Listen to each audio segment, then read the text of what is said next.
Alrighty guys, the Comics Kid 2099 here, and it's Monday, so that means that I'm here to talk about an X-Men story with you guys, and I'm going to be talking about X-Treme X-Men Volume 2, Invasion. You may see a little bit of damage there on the cover of this book, because I bought this book used several years ago, and I taped it up best I could, but there's still a little bit of damage there.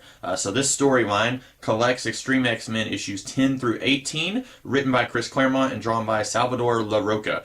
So I'm just going to get right into it. This story, I feel like it's better than Volume 1, because Volume 1 was really just a whole lot of setup for a premise that this series winds up not using, and that really bothered me that it spent that much time focused on a premise that ultimately the series was just going to ignore. And also, it felt very spin-offy. Like, it felt like it was really spending a lot of time trying to set up a spin-off, which it was, and it felt like it was trying to get on its feet with its cast, because it's shifting the cast around quite a bit there in Volume 1. Volume 2 doesn't feel nearly as bad in those respects. Number one, this story barely focuses on the Destiny's Diaries things, which may be a problem because it spent so much time focusing on that stuff in Volume 1, but this volume is all about this interdimensional alien invasion in Madripoor, and the X-Men are trying to stop it. And so they don't really have time to focus on, okay, where are the other 12 Destiny's Diaries that we don't have? They don't really have time to worry about any of that stuff. But as I said,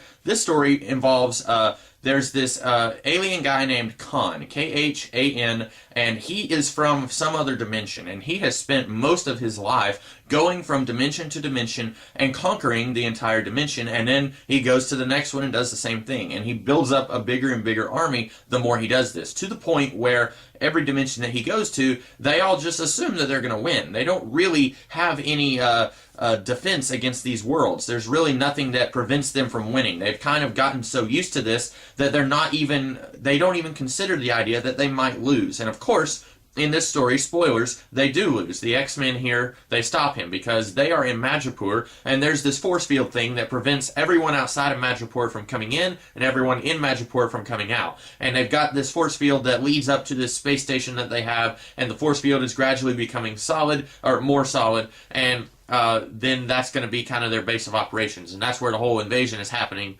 is on Madripoor. This story, it does something that I don't really like, in that, of course, the X-Men win, but the way that they win isn't really all that special. They win because these are our main characters, and of course they are going to win. But for example, at one point, Sage uses her computer mind to put hundreds of false reports of other X-Men throughout this space station attacking the base at several different locations to confuse the enemy. And that is one aspect that helps them win this battle eventually. And I'm thinking, okay, but you can't make me believe that in all of the countless other dimensions that Khan has conquered, that there wasn't another character who had a computer mind who could have done this. The X-Men, they're special because we are told that they are special, but we don't really get to see them be special. And that's not necessarily always true, that's just kind of true in this story. We're told that the X-Men are special, and so they defeat Khan and this gigantic army that outnumbers their entire planet,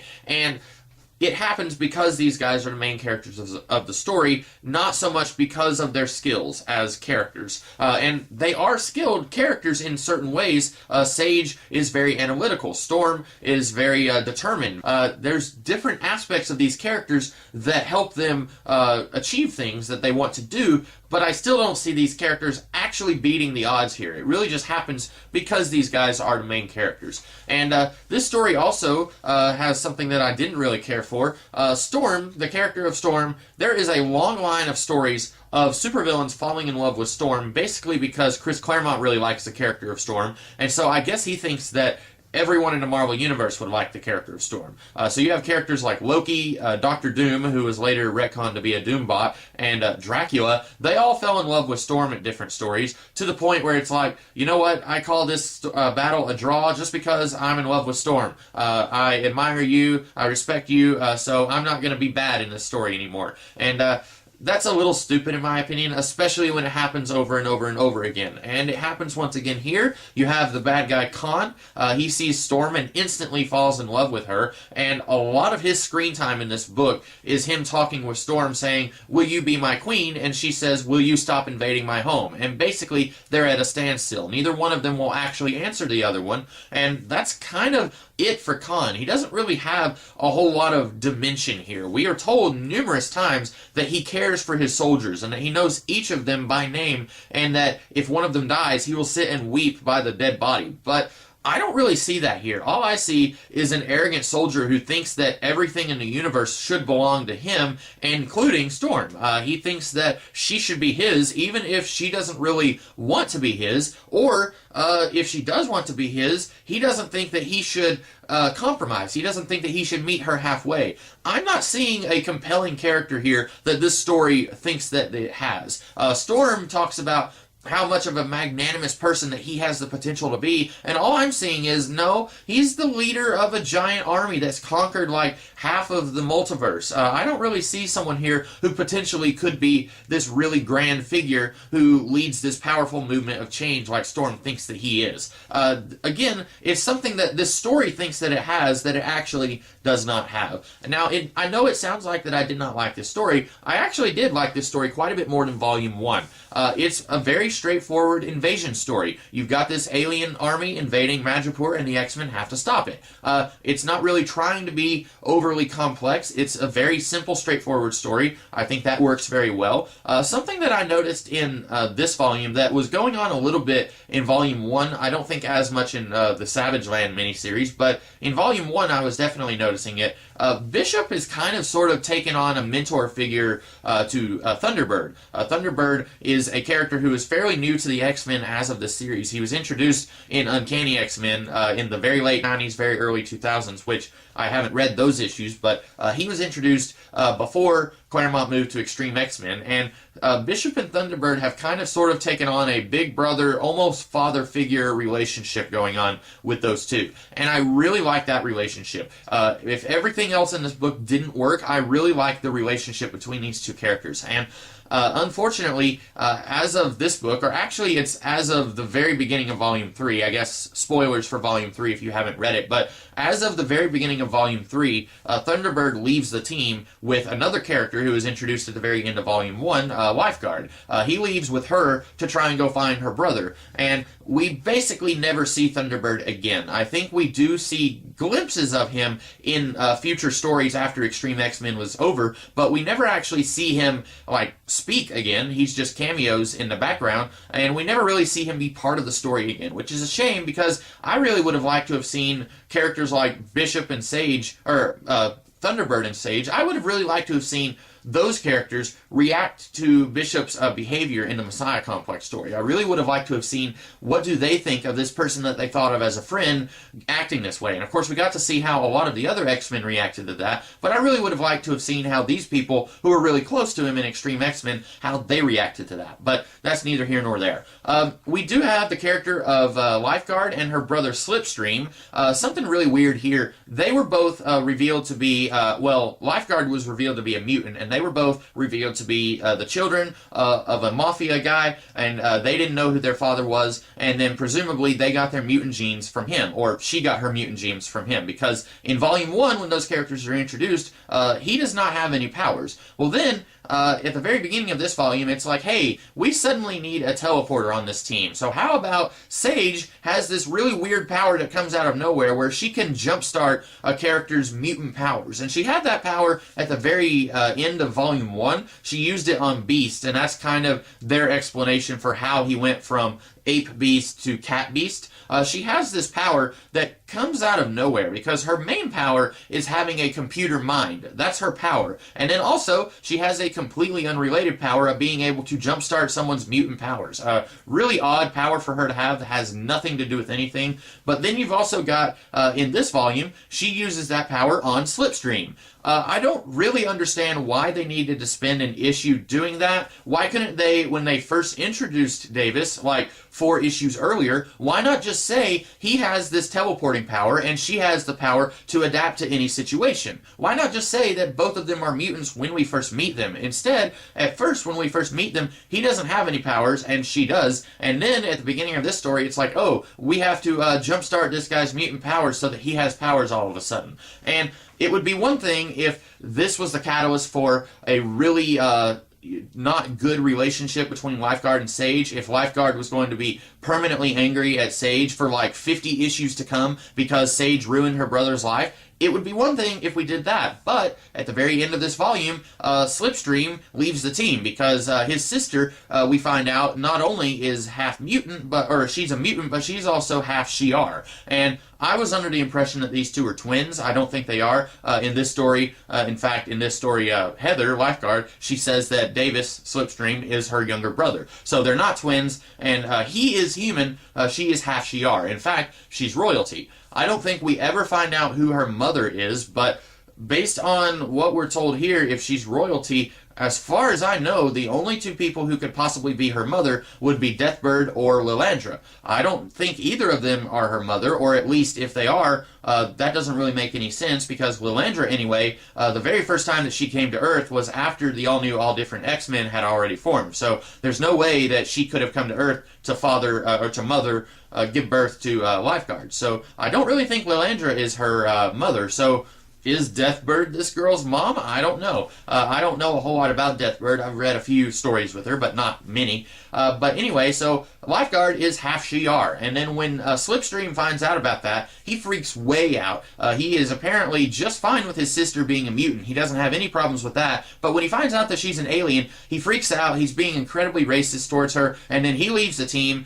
We don't know where he goes. And then at the beginning of Volume 3, Thunderbird and Lifeguard, they go to find him. They leave to try and find her brother. And that's basically the end of those characters. We don't really see any of them ever again. Although, if you remember in my reviews of X-Men The End that I did at the very end of last year, Slipstream did show up in X-Men The End, and weirdly enough, he was a bad guy willingly working with, I think, Mr. Sinister, if I'm not mistaken, which was a very weird place to take that character, considering in this series, he was being played up as a good guy. Not necessarily a very experienced good guy, but he wasn't being played up as being bad in any way. In fact, in Volume 1, he had a thing for Storm. He was kind of flirting with Storm, and at one point he said something to the effect of, Storm is way out of his league, and then Storm heard him say that, and she said, you know, I think I'm capable of choosing who I like. And it was kind of implying that Storm saw something in this guy that she liked. So it's really weird that Storm, who you would think is kind of a good judge of character, would see something in this guy that she likes, but then later it's like, oh, by the way, he's a huge racist towards aliens, and that's how we get him off of this team.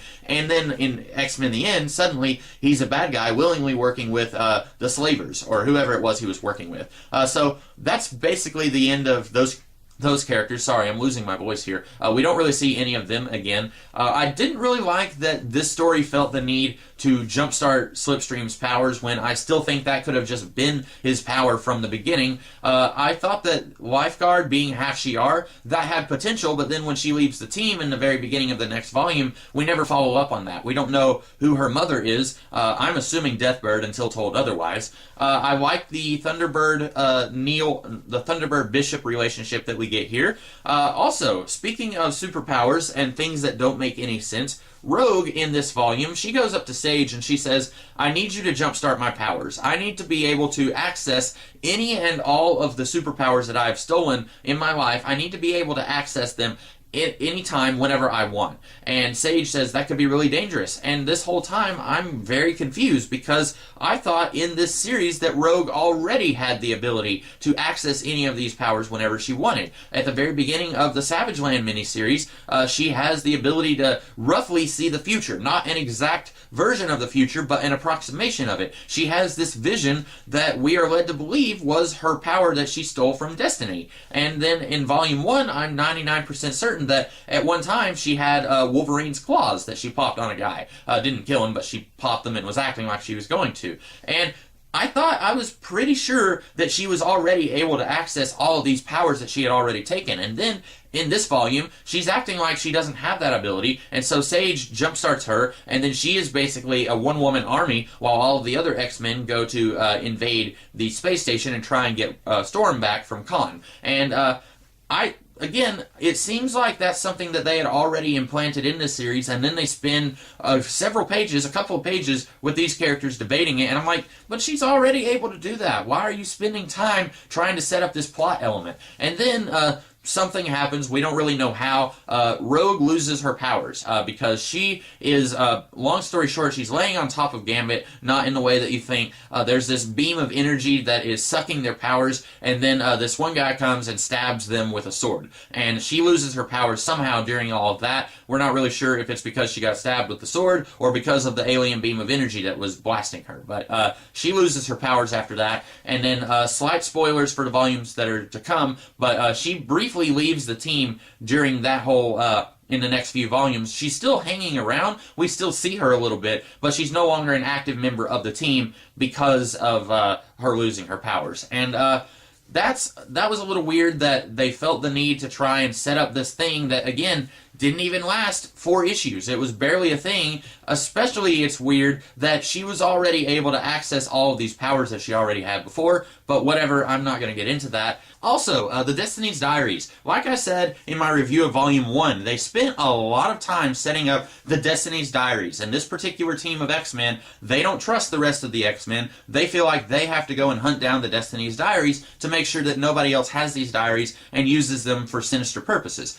At the very end of this story, Vargas, he is the guy who killed Psylocke in Volume 1, and he had at least one of the diaries, maybe 2 by the end of Volume 1, and then he comes to Madripoor. I guess he was already in Madripoor before the invasion started, and he finds Rogue, and he says, okay, I'm here to kill you, and she says, there's an invasion going on, can't this wait? And then he shows her in the diary a scene of Rogue killing Vargas, and then she's like, okay, if you just walk away, I won't kill you, we won't fight, and then we're able to prevent your death from happening. And he says, no, I want to kill you just to make sure that this doesn't happen. So they get in a big fight, and then she has a sword and she's ready to stab him. And then she decides, these diaries we do not need to use these diaries. Basically, having these diaries is what drove Destiny kind of insane.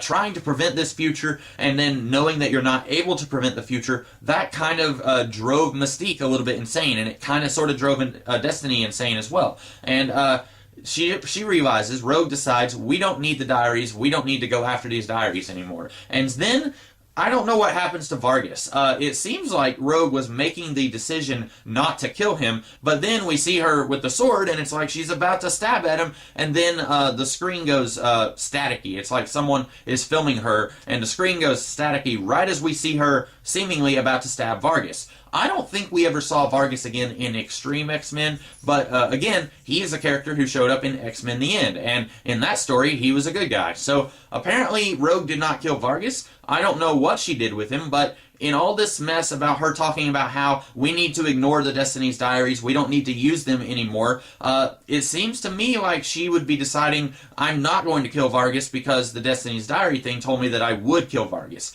But we don't know what happens to him. Maybe she just maimed him, maybe she just cut off his arm, I don't really know. But so that's how this series decides that it's not going to focus on the Destiny's Diaries thing, even though it spent a lot of time in Volume 1 setting up all of that stuff. So that was kind of stupid. We will find out in Volume 3 what the new premise of this series is going to be, since it's no longer a splinter group of X-Men hunting down diaries that will tell them the future. That's no longer going to be the premise of the series. We will find out what the new premise will be in Volume 3, which is called Schism. Not to be confused with Jason Aaron's miniseries called Schism that came several years later. That's all I have to say about X-Treme X-Men Invasion. What did I think of this miniseries? Or not this miniseries, this storyline. I liked it. This is, so far, my favorite of the X-Treme X-Men stories, and of course this is only the 3rd one that I've reviewed so far, but out of all of the other stories that come later, this is my favorite one. I didn't like the others nearly as much as I like this one, which is strange because the last time that I read this story, I didn't like it nearly as much as I did this time. And while there were a few problems with the story, mainly just things where it seemed like it didn't realize that it had already set up certain elements earlier, while there are a few problems with the story, I ultimately really enjoyed this story a lot more than I did the last time, and a lot more than any of the other later volumes of X-Treme X-Men. So those are my thoughts on this volume, and next week I'll be talking about Schism. I hope that you guys will come back for that video, and also be sure to come back throughout the rest of this week where I will be doing some other videos. So I'll see you guys then. Have a great rest of the day.